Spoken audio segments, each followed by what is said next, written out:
Então vamos lá, vamos para a mensagem, vamos para aquilo que Deus quer falar conosco nessa noite. Você que veio preparado para receber uma mensagem, eu vou pedir para você ficar de pé agora, nós vamos fechar os nossos olhos, vamos orar um pouquinho, vamos conversar com o nosso Pai. Senhor Deus, a Ti toda a honra e toda a glória, estamos aqui, Pai amado, neste domingo, reunidos em Teu nome, para ouvir a Tua voz, para ouvir o Teu direcionamento e tentar encontrar, Pai amado, formas de nos aproximarmos mais de Ti, ó Pai. Antes de qualquer coisa, Pai, tira toda a vaidade que há em mim, tira toda a vaidade, todo orgulho, que possa impedir que os meus ouvidos recebam a Tua mensagem, ó Pai. Faça com que nós, como igreja, Pai, estejamos disponíveis a Te ouvir, ó Pai.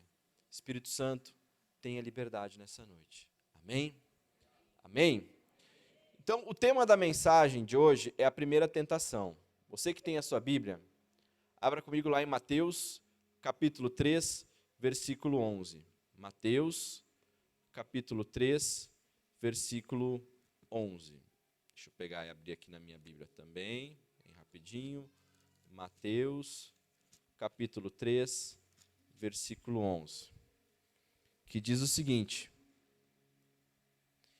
Eu vos batizo com água para arrependimento, mas aquele que vem depois de mim é mais poderoso do que eu, cujas sandálias eu não sou digno de levar.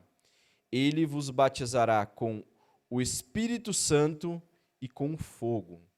A sua pá ele tem na mão e limpará completamente a sua eira. Recolherá o seu trigo no celeiro, mas queimará a palha em fogo inextinguível. Amém? Você pode fechar a sua Bíblia, você pode sentar neste momento. Amém? Glória a Deus. Vamos lá então. O contexto daquilo que nós lemos ali. Aqui nós estamos ouvindo o testemunho de João Batista. João Batista foi aquele que veio um pouquinho antes de Jesus para anunciar Jesus. Ele foi como se fosse aquele que preparasse o caminho. Está chegando ele, está chegando Jesus Cristo, e ele já anunciava, está chegando o Mestre. E aqui ele faz um breve resumo de quem seria Jesus Cristo. Ele diz o seguinte: Eu vos batizo, ele vos batizará com o Espírito Santo e com fogo. A sua pá ela a tem na mão e limpará completamente a sua eira. Recolherá o seu trigo no celeiro, mas queimará a palha no fogo inextinguível. Aqui ele faz algumas referências. Ele vai vir para nos batizar com o Espírito Santo. E uma segunda imersão em fogo. Tá? Aqui dá uma discussão boa teológica, mas aqui ele fala realmente sobre o fogo, queimar no fogo. Tá? Ou você vai ser batizado no Espírito Santo, ou você vai queimar. E aí ele dá mais uma referência. A sua pá ele tem na mão e limpará completamente a sua eira. Como é que eles faziam para separar o grão da palha antigamente? Eles tinham uma pá, tipo um garfo de 3, aqueles que a gente via muito na roça, e eles pegavam, espetavam aquilo ali e jogavam para cima. O vento jogava a palha para o lado e caíam os grãos no chão. O grão era separado, ia para o celeiro, e a palha, acontecia com a palha? Fogo. Então, aqui, João Batista ele faz essa reflexão. Quem vai vir após mim vai apresentar o Espírito Santo, e ele vai fazer a separação em quem vai para o celeiro, quem vai para os céus, e quem vai para o fogo eterno. Depois disso, começa a se dar um pouco mais de destaque na vida de João Batista, passando para a vida de Jesus. Porque ele tem um encontro com Jesus, e Jesus chega até João Batista para ser batizado. João Batista, no primeiro momento, diz o quê? Eu não sou digno de te batizar. E Jesus diz o seguinte: é assim que tem que ser, você vai me batizar. Ele desce as águas, é batizado. E aí, depois desse momento, Jesus Cristo começa o seu ministério, ou a preparação do seu ministério. E antes de começar um ministério, antes de começar aquilo que Deus chamou ele para fazer, ele tem as suas provações ou as suas tentações. Amém? Olha para o irmão do lado e diz tentação. Tentação.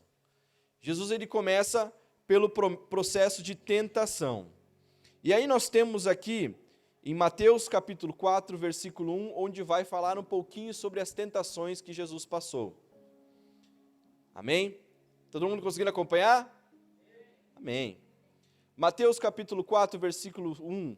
Capítulo 4, versículo 1 diz o seguinte: Então foi conduzido Jesus pelo Espírito ao deserto para ser tentado pelo diabo. E tendo jejuado 40 dias e 40 noites, depois teve fome. E chegando-se a ele o tentador, disse: Se és filho de Deus, manda que estas pedras se tornem em pães. Porém, respondendo disse, está escrito, nem só de pão viverá o homem, mas de toda a palavra que sai da boca de Deus.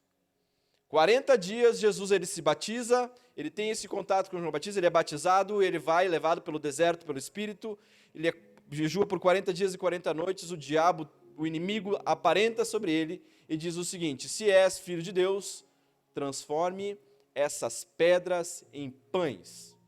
Essa foi a primeira tentação. Qual foi a primeira tentação? A comida. Transformar pedras em pães. Talvez teve uma antes, que é, se és filho de Deus, a dúvida. Talvez a primeira tentação não tenha sido só a dos pães, mas tenha sido a da dúvida. Porque Jesus Cristo, ele veio ao mundo como um homem, como uma mulher, uma pessoa, como homem, mulher, como criança, que cresceu, se desenvolveu, teve intimidades, conheceu pessoas. E se Satanás colocou isso, ele queria indagar Jesus de alguma forma. Tu é mesmo o Messias? Tu és mesmo o Senhor? Continuando o texto, Mateus capítulo 4, versículo 5 em diante. Então o diabo o transportou à cidade santa, e colocou sobre o pináculo do templo, e disse-lhe: se és filho de Deus, lança-te daqui para baixo, porque está escrito, quanto aos seus anjos dará ordens a teu respeito, e tomar-te-ão nas mãos para que nunca tropeces com o pé ou em alguma pedra. E Jesus lhes disse também está escrito, não tentarás o Senhor teu Deus. E vamos para a última parte de leitura, depois a gente pode focar no contexto, pode passar para o próximo. Novamente o transportou o diabo a um monte muito alto e mostrou-lhe todos os reinos do mundo e a glória deles. E disse, tudo isso lhe darei, se prostrados me adorares. Então disse-lhe Jesus, vai-te, Satanás, porque está escrito, ao Senhor teu Deus, e só a ele servirá. E o diabo o deixa, e eis que chegaram os anjos e o serviram. Amém? Todos conheciam essa passagem? Amém. Aqui nós temos muitos ensinamentos. O primeiro, que todas as passagens que Satanás citou para Jesus eram passagens bíblicas.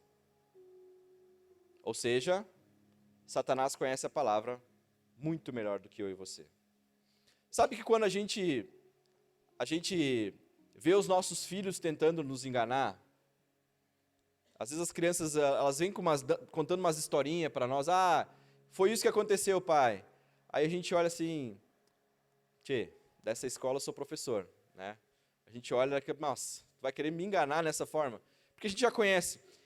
Satanás, quando você quer ser malandro, ele para na sua frente e diz, eu vivo há milênios, eu conheço toda a palavra, eu conheço todos os corações que já habitaram aqui, já tentei muitos e sei como muitos caíram. Ele sabe a tua fraqueza, ele sabe como te destruir, ele sabe como te atacar, ele sabe o que te deixa triste, ele sabe o que te deixa alegre. E é por ali que ele vai te atacar. Com Jesus, o ataque ele foi de alguma forma justamente sobre a sua identidade. Tu és mesmo o Filho de Deus? Transforma essas pedras em pães, levou ao pináculo, te joga de cima, o pináculo é a parte mais alta da torre do reino lá de Jerusalém, te joga daqui para cima para baixo, e ordena que os anjos te peguem. Não, o Senhor teu Deus não tentarás. E aí veio a terceira tentativa, levou até um monte bem alto, olhou os reinos, Jerusalém está lá, o Egito está lá, outros povos que estão se desenvolvendo na Europa estão lá, tudo isso aqui eu vou te dar se você me adorares. E Jesus disse ao Senhor Deus, só Ele adorarás. Por que eu estou trazendo essa mensagem? Jesus ele foi tentado em áreas que naquele momento poderiam gerar alguma dificuldade para ele. A primeira dela era fome. Concordam comigo? A segunda é sobre os poderes que ele tinha. Tu tem realmente esses poderes? E o terceiro foi com relação à vaidade. Se Jesus Cristo, ele não ia se, eu ser rei de todas as coisas. Só que ele é filho do Pai de tudo. Ele é o Pai. Ele está no Pai. Ele tem todo o acesso, todas as coisas. Mas naquele momento ele estava num corpo humano. Ele estava num corpo físico. E aqui, diante disso, eu começo a entender a estratégia que Satanás adotou com Jesus e que normalmente ele vai adotar comigo e com você. A estratégia que Satanás vai utilizar, ela é a mesma que ele adotou com Jesus há 2000 anos, é a mesma estratégia que ele vai adotar com você. É o topo da montanha, do pináculo ou o deserto. Não esqueçam disso. É o topo do pináculo ou é o deserto. O que tu quer dizer com isso, Davi? Satanás começa falando isso aqui para Jesus. Se tu és filho de Deus. O que significa isso, gente? Dúvida. Dúvida. Tu és mesmo filho de Deus? Como Satanás, uma das estratégias que Satanás nos ataca é essa. Tu realmente pode fazer isso? Tu realmente é capaz de fazer isso? Tu tem condições de fazer isso? Coloquei aqui, a primeira estratégia que Satanás vai colocar é diminuir. Fazer você achar que não pode fazer. Realmente isso foi para você? Será que não tem alguém melhor que você? Será que você não está ocupando o lugar de alguém? Ou aquele que costuma usar ainda não é a hora certa? A primeira estratégia é a dúvida. Ele joga para baixo. Eu não consigo, eu não posso, eu não tenho condições. E aqui eu vou falar, durante essa mensagem, e você vai se identificar em um dos extremos. Você vai se identificar em um dos extremos. Normalmente vai ser um ou outro. O primeiro que eu estou apresentando para vocês é diminuição, é redução, você não é nada. Tem pessoas que elas entram para a igreja, não, eu não vou porque eu não sou merecedor de ir para a igreja. Eu não sou digno de ir para a igreja. Eu tenho muito pecado, eu tenho muito erro. Essa é a estratégia de Satanás, te diminui, te coloca lá embaixo. Eu não sou digno, eu não posso, eu não tenho condições. E a segunda estratégia que Satanás usa é jogar para cima. Tu é tão bom que você pode subir em cima da igreja e se atirar, porque os anjos vão te cuidar. Tu é tão bom que os reinos deveriam ser teus. Vocês estão entendendo que ele usava na mesma frase duas estratégias totalmente diferentes. Uma de redução, de diminuir, será que tu és mesmo filho de Deus? Transforma esses pães, essas pedras em pães. Se és filho de Deus, te joga dali de cima e deixa que os anjos te guardem. Satanás não sabia que a identidade de Jesus Cristo estava muito bem firmada. E Satanás, ele mexe com a nossa identidade justamente nesses dois extremos. Ou nos diminuindo, ou quando nós nos vangloriamos tanto que eu não preciso mais de uma igreja. Eu não preciso mais de um pastor, um mentor. Eu não preciso mais de Deus. Eu não preciso mais de alguém para me orientar. Eu sou o dono da razão. Eis que o que eu falo é o correto, o que todos os outros falam está errado. Essa é a vaidade. Você conhece pessoas nos dois extremos? Pessoas que estão lá embaixo, sendo pisadas, eu não consigo, eu não posso, Deus não, eu não sou ninguém, eu sou o filho mais pobre, da família mais pobre, e assim como tem os que estão lá em cima. que chega no momento que não enche mais, o copo já está cheio. Tu tenta colocar alguma coisa, está cheio. Por quê? Porque chegaram no topo e se jogaram. Eis que eu sou o suprassumo. Eu sei de tudo. Essas duas estratégias, se nós formos analisar a palavra de Deus, Satanás atacou quase todos os líderes nesses dois pontos. Quando Deus chamou Moisés para libertar o povo, como Moisés respondeu? Lembram? Eu sou fraco, eu sou pequeno. A cabeça dele estava jogada lá embaixo. As vozes que ele ouvia. Cara, tu não sabe falar, tu é gago. Como é que tu, Moisés, vai libertar o povo do Egito? Pode tu, Moisés, um cara que tem fala travada, liberar o povo? Multidões e multidões. Moisés, isso não é possível. Quando Deus chama Gideão, Deus, eu não sei, e o inimigo no ouvido, tu é o mais pobre, da família mais pobre, da família mais simples, tu não tem como fazer isso, Gideão, tu não tem como ajudar o povo. Quando Deus chama Davi, Satanás vai ao ouvido de Davi e diz, tu é a última opção, cara, tu é a última opção. Eles queriam ungir todos os reis.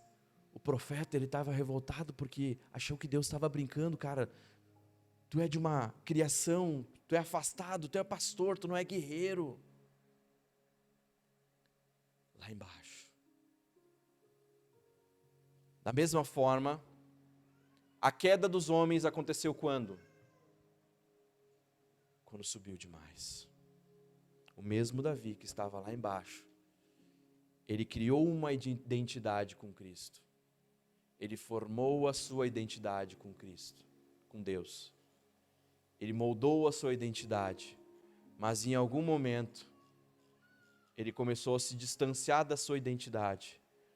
Começou a crescer, crescer, crescer, crescer, ao ponto de que batalhas não são mais para mim. Isso é coisa para os soldados. Estar no dia a dia não é mais para mim, porque eu já estou num outro nível, num outro patamar. E quando o seu coração encheu, o que aconteceu? Ele caiu. A história do filho pródigo nos conta algo semelhante. Ele queria viver, ele queria viver, ele queria ver, porque ele era o filho do cara mais rico, ele tinha dinheiro, ele queria viver. E quando chegou lá em cima, desabou. Satanás, ele sempre vai tentar enganar a tua identidade. Mas Davi, como eu devo ser? Humilde, simples e dependente de Deus. Saber que eu posso chegar e vencer grandes batalhas, eu posso derrotar grandes exércitos, mas pela honra e misericórdia de Deus. Consultando Ele, pedindo misericórdia dele, pedindo ajuda dele. O rei Saul, se nós formos olhar, no começo todos consideravam Saul como um grande rei. Só que quando ele parou de consultar a Deus para ir para as batalhas, quando ele parou de consultar a vontade de Deus para ir para a guerra, e começou a consultar os seus próprios deuses, as suas outras divindades, ele caiu. Satanás, ele não foi com essa estratégia para Jesus por acaso. Jogo para baixo e jogo ele lá em cima. Jogo ele como uma dúvida e jogo ele como alguém que pode controlar tudo sem a presença de Deus. Esses dois extremos estão distantes da verdadeira identidade que nós encontramos em Jesus. Quando nós encontramos a verdadeira identidade de Cristo, nós conseguimos compreender que Deus nos chamou. Que Deus tem um propósito sobre as nossas vidas. Que Ele nos acolheu de tal forma que Ele colocou que os meus passos estivessem diante da presença dEle. E as coisas ao meu redor conspiram para que aquilo que eu vá executar, pela honra e glória dele, dê certo. Nunca me gloriando. Nunca dizendo, eu sou o cara. Nunca dizendo o que eu sei é o que prevalece. Tem uma passagem de Filipenses capítulo 2, 3, eu usei hoje com a liderança, até, que diz o seguinte, Filipenses capítulo 2, versículo 3. Nada façais por partidarismo ou vanglória, mas por humildade, considerando cada um dos outros superiores a si mesmo. A exortação que foi feita a essa igreja era justamente porque as pessoas elas já não trabalhavam mais para Deus. Elas trabalhavam para se vangloriar. Pavão. Se mostrar. Eu sei. Eu tenho conhecimento, eu domino, só eu. O que eu disser está certo. Eu já vi muitas falências de empresas por pessoas assim. Que não tiveram a humildade de pedir um conselho, de pedir uma ajuda, de pedir um direcionamento. Eu já vi famílias terminarem por não quererem aceitar uma instrução de outra pessoa no seu casamento. Porque eu sei como é, eu sei como faço. Eu já vi pessoas se desviarem dentro da igreja. O que é se desviar dentro da igreja? Frequentarem a igreja, mas estarem perdidos em espírito. Porque não, isso aí não é palavra para mim, retém o que é bom para mim, o resto abandona, mas está abandonando tudo. Não enche mais nada. Está cheio. Eu sei, eu posso, eu tenho condições. Quando você chega nisso, em Provérbios tem várias passagens que Deus só habita em um coração humilde, contrito, preparado. Alguém que tem um coração disposto a receber. A palavra de Deus, ela se renova todos os dias. Se eu não tiver um coração aberto, eu não vou mais receber a nova de Deus, a nova mensagem de Deus. Eu preciso ter um coração humilde. E aí, por que eu estou falando isso? O que isso tem a ver, todo esse contexto que eu trouxe para vocês? Para a gente poder sonhar, para a gente poder gerar sonhos, projetos, eu preciso estar em intimidade e identidade com Jesus. Porque quando você sonha e você está lá embaixo, não é possível. Esse é sonho para outra pessoa. Eu não vou mais sonhar, não preciso mais realizar nada. Eu só tenho saúde, tá bom. O resto vem. Deus tem algo melhor para ti. Deus tem algo melhor para tua casa. Deus tem algo melhor para os teus filhos. Deus tem algo melhor para a tua empresa, para onde você está. Deus tem algo melhor para esse ambiente. Não para de sonhar. Não para de crescer, não para de pensar em algo novo. Continua sonhando. Só que para a gente poder sonhar, a gente tem que estar nessa identidade. Nem sou nada e não sou nada sem Cristo. Você está entendendo? Eu posso em Cristo. Eu posso porque Deus me dá a estrutura. Eu posso porque Ele me capacita. Vocês estão entendendo? Igreja, talvez você já tenha ouvido falar muitas vezes sobre sonhar, sobre planejar, sobre construir alguma coisa. Eu posso dizer para vocês que eu sou um sonhador. Sempre sonhei muito. Meus projetos particulares, negócios, sempre tive sonhando. Eu não sei com quem eu estava falando, com algum irmão eu estava falando sobre alguns projetos que eu tenho, e eu viajo demais. Eu viajo, já tenho até tem até um lugar para acolher pessoas, já está tudo montado na cabeça. Está tudo pronto já. E às vezes eu penso, mas Deus, como eu vou fazer isso? Hoje de manhã eu estava falando sonhos aqui para os irmãos da igreja, para a liderança, os sonhos. Que ao meu ver demora 4 anos. Mas ao plano de Deus a gente vai executar em 5 meses. Ouviu um glória a Deus? Você está entendendo? Você tem que sonhar. Você tem que pensar e daqui hoje já com um projeto diferente para sua casa, para sua vida, para sua família. Você tem que sair daqui com um projeto, mas sabendo que vai ter momentos que você vai ter dúvida com relação a você e você tem que olhar para o alvo, que é Cristo. E da mesma forma, eu não consigo fazer nada sozinho, é com Deus. É pedindo ajuda, é tendo humildade para chegar em alguma pessoa e ir lá e, cara, ora por mim, eu estou passando por isso. Você lembra quando foi a última vez que você pediu oração para alguém? Você lembra? Ah, Davi, mas eu aprendi que eu posso orar. E Deus vai fazer, e está certo. Você pode orar, Deus vai fazer um milagre. Mas eu, às vezes, gosto de pedir uma oração. Eu gosto de ouvir outra pessoa intercedendo por mim. Ontem nós estávamos no show do Resgate, uma banda de rock de senhores de 60 e lá vai anos. É muito legal a banda cristã. 37 anos de banda, a mesma formação. E quando terminou, fui lá pedir oração por um dos pastores, que eles são todos pastores, né? Eu disse, assumi uma igreja faz uma semana, ora por mim. Ele orou, opa!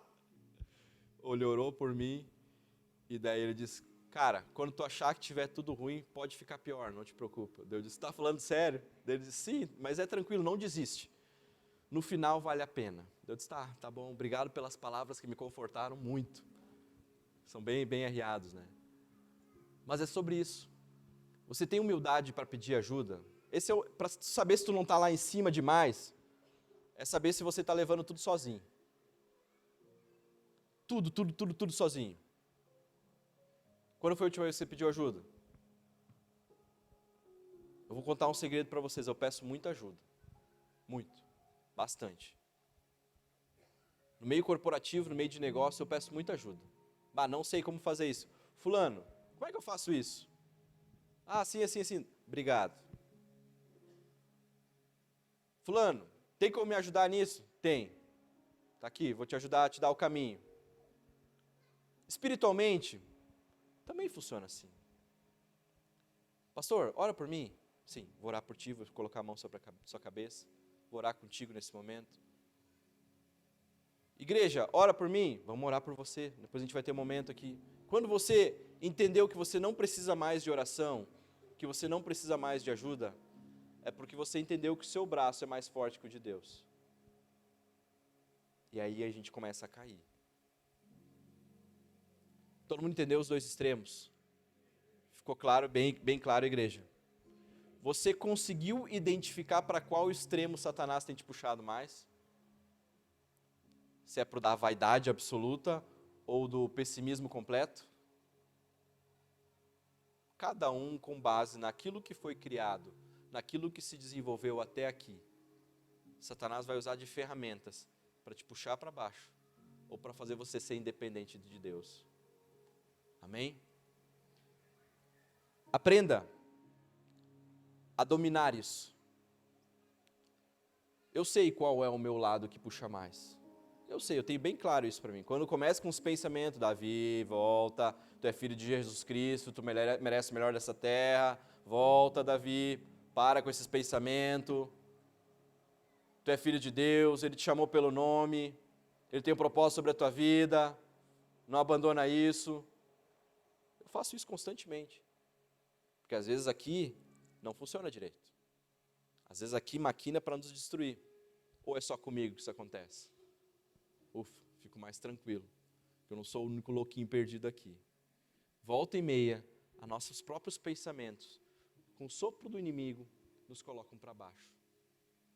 E a gente vai se diminuindo. Ou vai se afastando daquilo que Deus pode fazer, da vontade de Deus. Os dois extremos.